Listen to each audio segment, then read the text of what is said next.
Is something very shady going on at Fanatec? Is there something we should be worried about as Fanatec customers? Well, we're going to find out in this video because there's been an extraordinary 48 million euro offer from Thomas Jackermeier, who is the fired CEO, the ex-CEO, but the current majority shareholder, to essentially take control of Fanatec's future. And he's presented this in a way where he wants to fire, or he wants the current management of Fanatec to be fired and for them to take this package and not sell the company to hedge funds. Now, by the way, I'm a Fanatec customer. I'm not a Fanatec affiliate. I don't make money from selling Fanatec products. I'm not a Fanatec shareholder. I'm here as a independent journalist, basically following this story, and we're going to scrutinize this package because we knew it was coming. We saw a lot of Fanatec shareholders, including YouTubers, but sort of other people as well, really promoting this package as coming, and this everyone needs to stand behind it and support it. This is going to be the savior of Fanatec. Fanatec's not really in trouble. This is going to be the way forward. I find that difficult to believe. It seems to be that the shareholders don't want to lose their money, basically, because if the new management go with the Starrett bankruptcy laws, the shareholders will lose out and the hedge funds will gain. Whereas if Thomas Jackermeier's group wins here, then the shareholders will win, the shareholders will make a load of money, and the hedge funds will miss out. So basically, some groups are going to make a lot of money here, and it ain't going to be you or me, the Fanatec customers.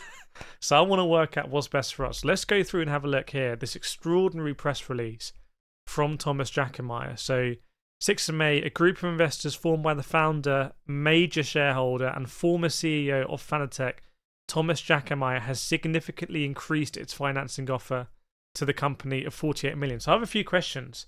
Firstly, why did they not come with the 48 million a few days ago when they first presented this sort of offer?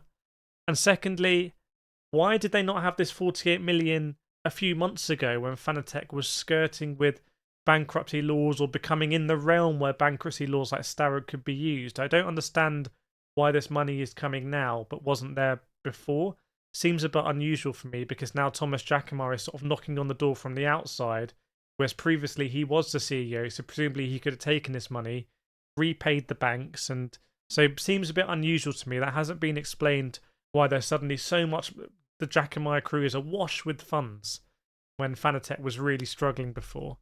But there we go. According to an open letter from the group to the lending banks and the supervisory board, so the lending banks, as I've been saying all along, seem to really control what's going on in Fanatec, and I've been saying that since day one here. The group is demanding that the CEO and CFO of Fanatec are to be removed from office and the two members of the supervisory board are to resign. Huge. So both the CEO and the CFO. So you have the ex-CEO Thomas Jackermeier saying that his replacement needs to resign. I mean, Fanatec is in real difficulty here. Like, this is very dramatic. Even for corporate shenanigans like this, I'm telling you, this is really, like, not normal now. We are off the cliff. We're off the other side. Because, you know, you have to... Basically, if anyone who has a dog in this fight has to choose a side now. Either you're a shareholder, you kind of have to go with Jackermeier, or if you're, you know, not a shareholder, they want you to go with the hedge funds. Where they want customers to go, I don't know. I just want to receive my products on time, and then for them to work and to have good customer service. Thank you very much. And the market should take care of the pricing. But none of this is addressed towards customers. And anyone who's pretending that this is all about customers, I think, is not being entirely truthful. It's really about either shareholders are going to make a lot of money because the share price will go up potentially, or the hedge funds will make a lot of money because they're going to buy it cheap and sell it high. So now we start with the open letter. So this is addressed really to the banks because, as I've said, the banks call the shots. And the supervisory board. With this open letter, we want to remain true to our line and ensure transparency in the financial restructuring of Fanatec. So Fanatec, whichever way you look at it, is going to go into restructuring. So that's not good for us customers. We've got Fanatec equipment that we've paid for, I've paid for. We want to know it's going to be supported. Restructuring puts that in doubt. There's no two ways around it. As we already did with the press release of April 25th. So on April 25th, the Jackermeier crew said they had 25 million euros. Now, sort of seemingly magically, they found another 27 million. So 28 million. We are concerned about the behaviour of the management of Endor AG, aka Fanatec, which lacks transparency towards the market as well as towards partners and employees. Again, customers not mentioned. You or me, we're not mentioned here. So, I mean, I'm coming at this more from the customer side. I'm not coming at it from investor side. But anyway, it's important that employees are there because that's a very important component. The Jackermeier Investor Group has submitted a proposal to the board of directors with the following key points: binding offers, commitment letters for the subscription of a capital increase at the subscription price of €1 and the issue of basically 7.7 million shares. So the share price right now is about €1. It's completely cratered though from where it was at the high points. So they want to issue shares basically, do a capital increase. So that will dilute the existing shareholders. So you're an existing shareholder, you are going to lose out. But that's the risk you take. None of these videos are financial advice for very good reason, which is that financial advice is needed to make decisions about subscribing to shares and everything. And this is not the right forum for that. So anyone who's telling you to subscribe to shares and it's not proper financial advice, I would be very skeptical of what their motives are. I really have to be honest about that, because you can lose everything. Like, there are lots of fun and games that can happen with shareholding, as we're seeing now. Exercise of owned and assigned subscription rights in the amount of 5 million shares. That might be Thomas Jackermeier's right to get more shares, to own and to exercise subscription rights. Obligation to subscribe to unexercised subscription rights in the amount of €6 million. Similar point there. Then we go into loans. So we've got debt financing. So previously that was equity, now debt financing. Loans with convertible loans totaling €9 million and secured loans without conversion option totaling 11 million. So you've got 20 million euros in loans. But it sounds like Fanatec is just sort of getting addicted to debt financing. Like, that seemed to be the noose around their neck, was that they'd invested too much in capital, taken on too much debt to finance that. The sales hadn't been good enough to meet the repayments. And now the answer is to take on more debt. Okay, I'm just starting to feel like maybe Fanatec is really, really in a bad position. Like, whoever's going to take it on, whoever's going to make their money, the hedge funds or the shareholders, I'm starting to feel like maybe the business just expanded too much and actually the sales weren't there to support it. I don't know. So that brings 27 million euros. And then they've got some non-binding offers, which is just put down as 17 million. Okay, like no details about it. I guess it's non-binding because they haven't. It says here all offers contain a confidentiality clause. I guess a non-binding one. I mean, non-binding is non-binding, so it's a bit weird to just add that in and say, "Oh, I've got 17 million." I mean, I could say I've got 17 million for this YouTube channel, and I'm gonna no longer make it in this like shoddy environment. But so that's a bit weird. But then we total it to 48 million euros, so almost 50 million euros. Apparently, Thomas Jackermeier's firepower he's bringing. I'm very skeptical of anyone who just reads that and is like, yeah, Thomas Jackermeier's just invested 50 million euros. Like, that is such a simplification. That is clearly not how it's working. So again, possible vested interests there. So then they do a comparison against the previous proposal, and they say they have a new and very financially strong German investor join the group. Again, that's very light. I feel like I could say, oh, I've got a mate who's going to invest in my YouTube channel and it's going to be like amazing. And okay. Who submitted the binding offer for the secured loan in the amount of 5 million euros, but they can't show it because of confidentiality. So, okay. We'll take their word for it there. Then they complain about the data room. The data room, as I've explained before, is a place where documents are stored and held and viewable for people who want to buy Fanatec, because Fanatec is up for sale. And they're not happy about in terms of some of the disclosures there. Now, this is what they have come to, the Jackermeier group. By the way, I really hope you find this interesting. If you find this interesting, please make sure you subscribe, like the video, share the video if you want, because this is just presenting it impartially. So whichever side people are coming from, they should find the information here that either supports what they're trying to say or gives them some stuff to think about. So, interesting here, the first bullet point they say is a capital requirement of 25 million euros cannot be verified. So even though we saw the board come out with a statement saying, yeah, we need 25 million, which seemed to be a response to Thomas Jackermeier's crew saying, we're going to give 25 million.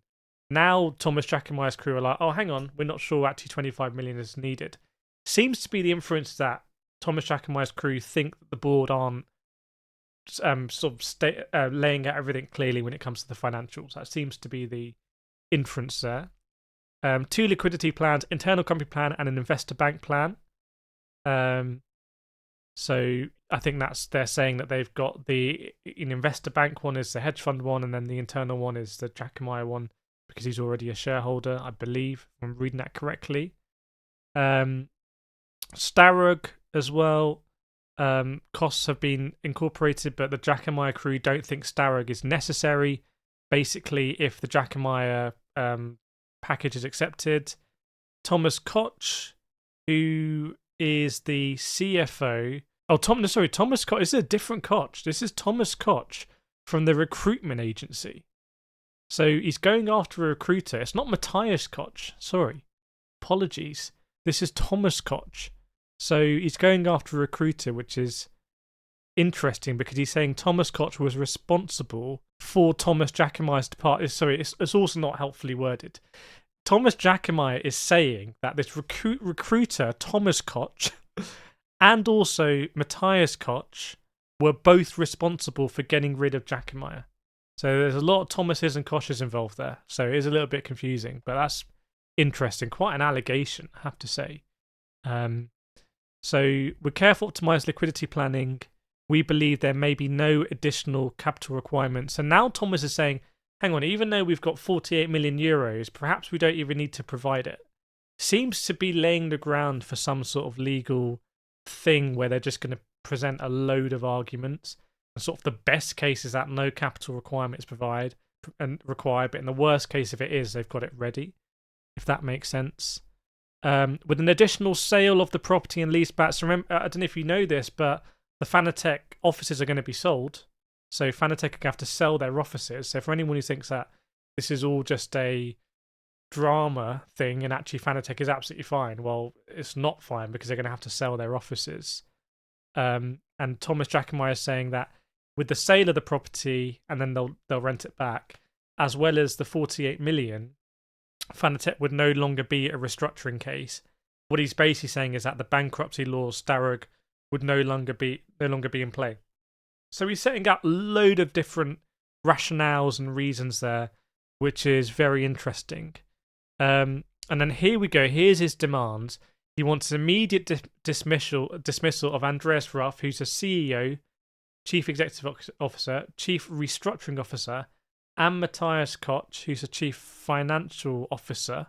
So he wants that high level of the board just gone due to breach of duty and withdrawal of confidence.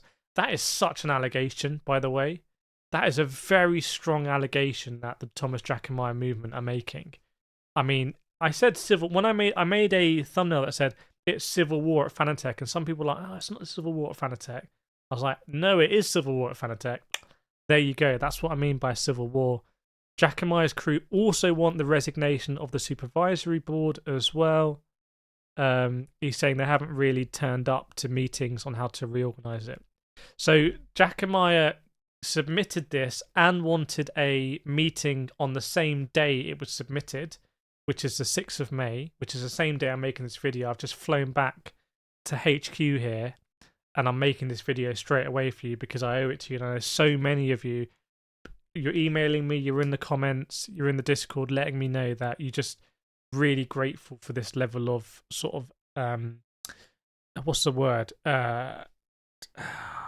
Scrutiny on what's going on. That's the exact word that I wanted to use there.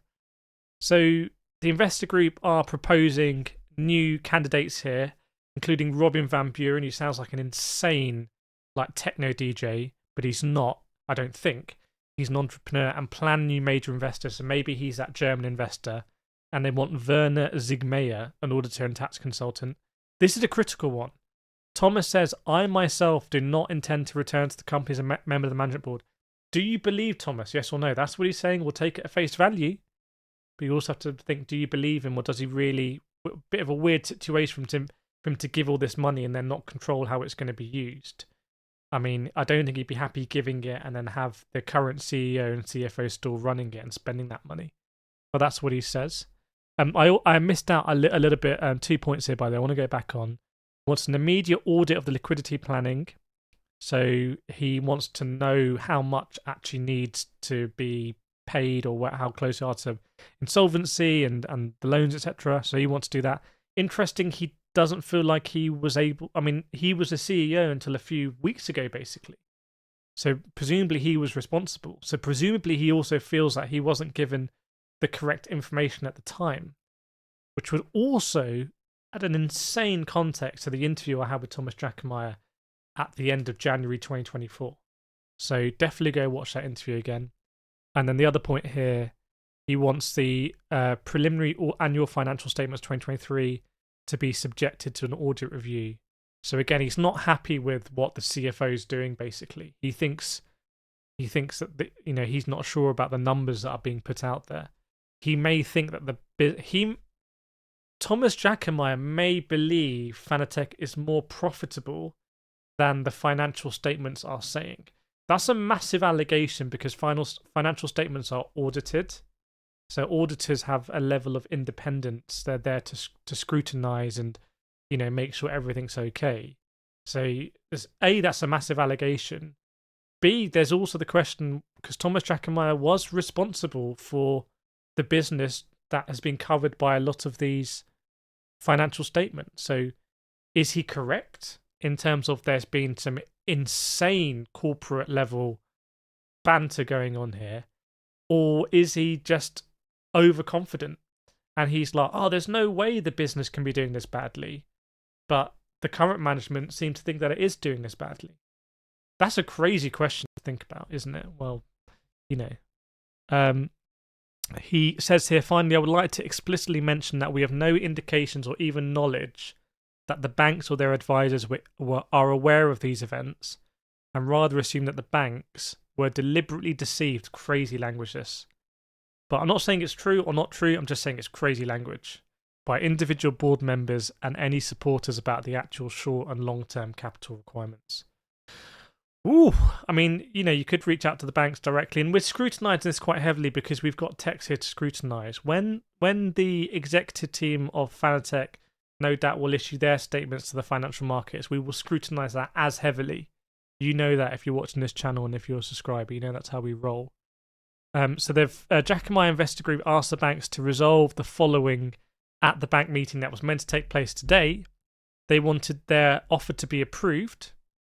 I mean, pretty bold to firstly, in one paragraph, say the banks have no idea what's going on. In the second line, say, I want today the banks to approve this. Banks tend to like to read documents and sort of know what's going on. That's what banks tend to want to do. So, okay, a bit of a long shot there, maybe. And then start negotiations to extend the loans. This is a massive one. Remember, if you've been following this channel, been covering absolutely everything, the standstill agreement ends at the end of June. So less than 2 months, again, the banks have to be repaid. Thomas Jackermeier wants to extend them to 2026. Thomas Jackermeier wants to extend the loans almost to 2027. He says, if possible, December 31st, 2026, which is basically 2027. As well as reviewing the interest conditions, negotiating repayment, and financing the property. Is that just pie in the sky thinking? Like, is that like if anyone's got a mortgage and you can't pay your mortgage, you go to your bank and like, yo, bank, I want you to extend my mortgage for another 4 years and I want you to negotiate a better deal for me. Would that fly for anyone? Or your credit card or whoever? I don't know. Again, that would only seem to work if the financial statements are very different to what we have been presented, which is what Thomas Jackermeier's crew seems to be alleging. So these are massive, massive consequences for Fanatec here. And again, you really need to be impartial when you look at this, because if you look at this through any clouded scope, if you're a shareholder looking at this, you're going to be blinded because you're going to be so worried about losing all your money in your shares. If you're on the hedge fund side, you're going to be, again, blinded because you want to pick up the company for as cheap as possible and sell it on for a big profit. So for any of us that don't have a dog in this fight, we're just customers, we have the beauty of just being able to look at this impartially and actually seeing it clearly. And we can see the whole thing unfold, we're very lucky to be able to do that. And again, the worst thing for us, I guess, is that our equipment no longer works no longer gets supported, or no more software updates. It shouldn't stop working. Just to make that clear. I mean, the other day I bought a Fanatec rim that has no electronics on it. That ain't going to stop working. My NASCAR one. Thomas Jackermeier's crew says, at the latest, these measures would have secured long-term financing, and the equity ratio would be at the level that would immediately end the expensive restructuring support. With the help of the banks, the company can thus finally concentrate on daily business again. Honestly, this feels a little bit like a Hail Mary. Jackermeier then goes on, and I don't endorse this, and I'm not even going to I'm not even going to show this. I'm going to talk about. I'm not going to show too much because I think I can't show this. This is not financial advice. I think it's very irresponsible for anyone who is not financially approved by a regulator to sort of endorse this genuinely. Because Thomas Jackermeier then asked in his letter, anyone who's a potential investor, if you want to support the letter, he wants them to sign a letter that's going to say they're going to buy shares. So he really wants to get people to commit to buying shares. I've seen some crazy stuff in the last few weeks. I saw a post on Reddit. An account made it and then was deleted shortly after, saying, we need to save Fanatec. Let's spend as much money as we can on Fanatec equipment. I've seen some insane stuff. So I cannot endorse that, but just to let you know, that may be the point of the Thomas Jackermeier open letter. Now, I'm going to be following this up with Thomas Jackermeier. We're going to be, because I was sent this letter personally, it's now been disseminated more widely. And I'm also going to scrutinize what we see from the current management situation. But if you're enjoying following the story, or not necessarily enjoying is the right word, but if you are keenly following this story, please make sure you subscribe. Please make sure you like the video if you think it's been of value. And please do not be afraid to share it. We're going to keep following this story, and it's absolutely insane. Right, I've just flown back to cover this. We'll see what happens, frankly, tomorrow. I'll see you next time.